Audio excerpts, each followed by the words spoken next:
There's a place you've seen before, not in photographs, not on any map, but you've walked its streets. You remember the sound your steps made on the sidewalk, the quiet rhythm of lamps flickering overhead, the way the houses lined up perfectly still, like they've been waiting for you. And somehow, you always know where to turn, which street leads to the narrow footbridge, which one ends near the abandoned train station. It never changes, yet it never feels quite the same. Maybe you've never told anyone about it. Maybe you've stopped wondering why you keep going back. But tonight, as sleep begins to take hold, you're standing there again, beneath that same dark sky, on that same empty street, in the town that only exists when you close your eyes. So go on, let the night unfold. Let it take you where it always does, back to the place no one else remembers, but you. It always begins the same way. You're not sure how you got there, but you're already walking. There's a chill in the air, not cold, not sharp, just enough to make you fold your arms tighter around your chest. The sky is a deep gray blue, not quite night, not quite morning, a time that doesn't exist anywhere else. You hear the distant hum of something mechanical, but you never find the source. Maybe it's the streetlights, or the old power lines that follow the road like tangled veins. Or maybe it's just part of the dream, a sound stitched into the air. The buildings are low and faded, their windows always dark, their doors always shut, but the signs above the shops are clear, legible, as if they've just been painted. The Bell Jar, Finch and Wren, Harper's. You don't know what any of them sell. You never go inside, and yet you pass them every time, every single time. To your left, there's a cafe with white chairs stacked upside down on the tables. It always looks like it's just closed for the night, as if the owner stepped out for a moment and never returned. The bell above the door hangs still, even when the wind moves. Sometimes you try to look through the windows.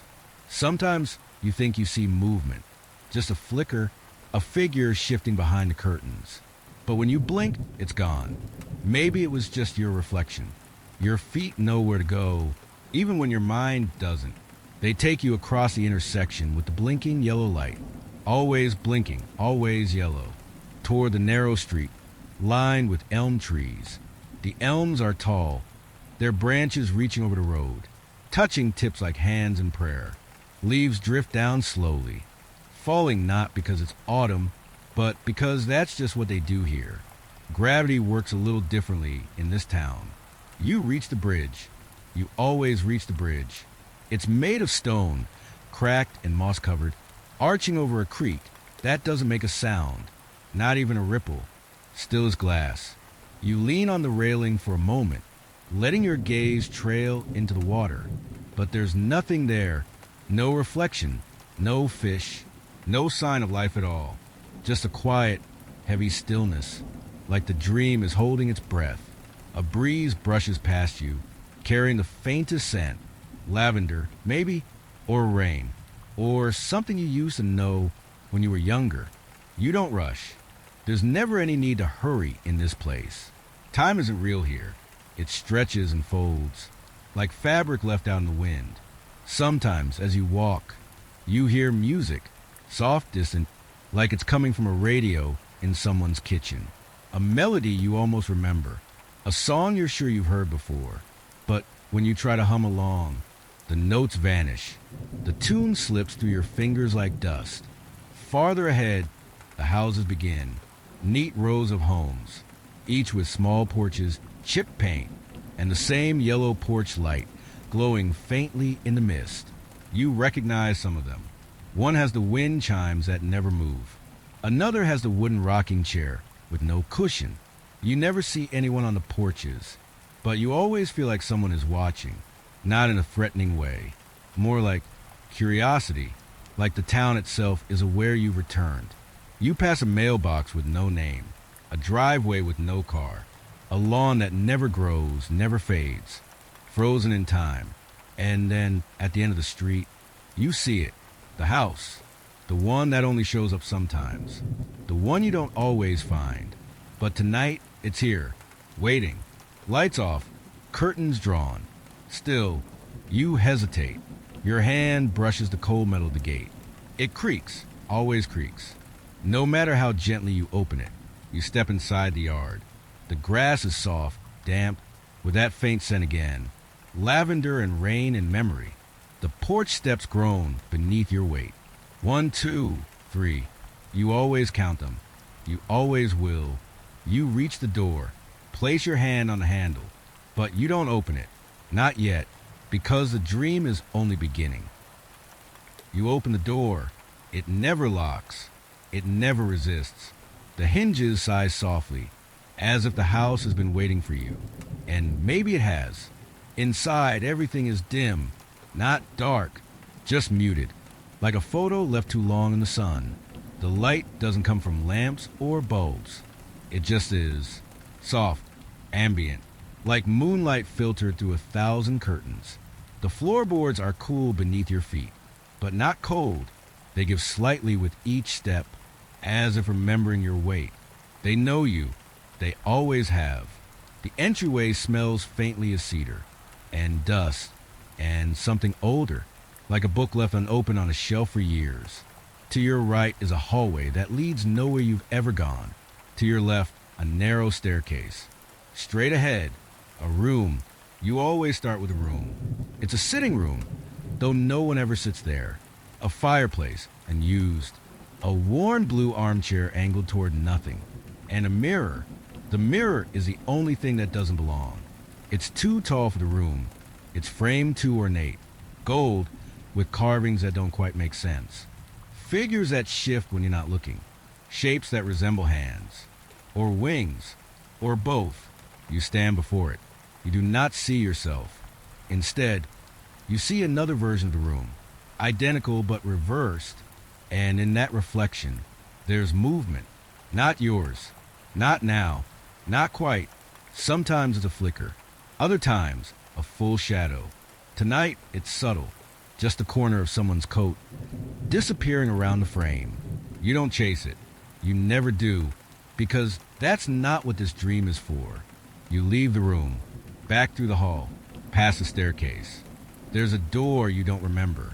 It's always there, but you never remember it until now. It opens without sound, revealing a kitchen frozen in twilight. The counters are spotless, the sink dry.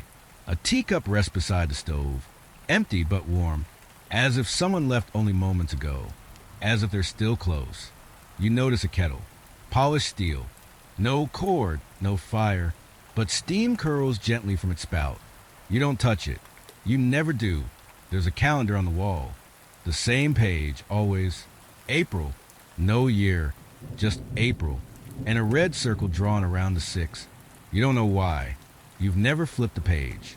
In the corner of the kitchen, beneath the window that looks out onto nothing, is a staircase. Narrow, steep, leading down. You descend. Each step creaks in a familiar rhythm, like a lullaby played on floorboards. Down here, the light changes. It's no longer moonlight. It's softer, like candlelight remembered, not seen. The basement is larger than it should be. It stretches beyond the house's frame, ceiling lost in shadows, walls too far to touch.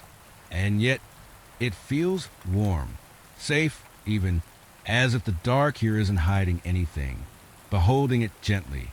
In the center of the room, a table. On it, a small wooden box. You know not to open it. You never do, but you always sit beside it, always for a moment.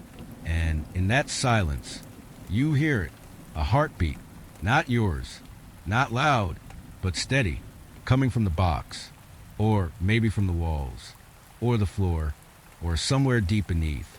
It doesn't frighten you. It just is, like rain, or memory, or time.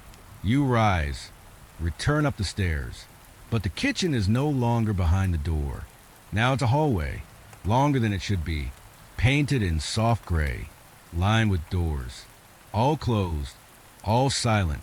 You walk, past door after door, until one clicks open on its own. Inside, a bedroom, not yours, but familiar. The bed is made, the window cracked open, curtains swaying gently, though there's no wind.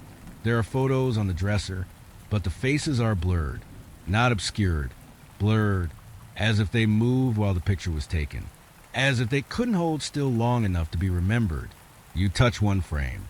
It's warm. It hums, like it knows you, but isn't sure how. The closet is slightly ajar. You never open it all the way. You never look inside. Instead, you sit on the bed and wait, because in this part of the dream, there's always something coming. Not a threat, not danger, just arrival. And tonight, it arrives sooner than usual. A sound, soft, a whisper in the hallway. Not words, just breath, close, then gone. You stand, return to the door. The hallway has changed. It curves now, spiraling downward like a shell. The air grows cooler, the light thinner, and at the very end of the spiral, you see a door that wasn't there before.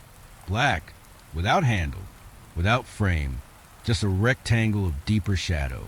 You approach, place your hand against it, and it opens not with force, but with stillness. Inside, a room you've never seen, or maybe a room you've always known. It's empty, except for a chair, and a book, and a window that looks out onto stars you've never named. You sit, you open the book, and for the first time, you see your own name, not written, not typed, whispered, page after page, a story being told, even now, and you keep reading until the words blur, until the stars shift, until the dream begins to fold again, and the house disappears. You wake up, but not all the way. The sheets feel real.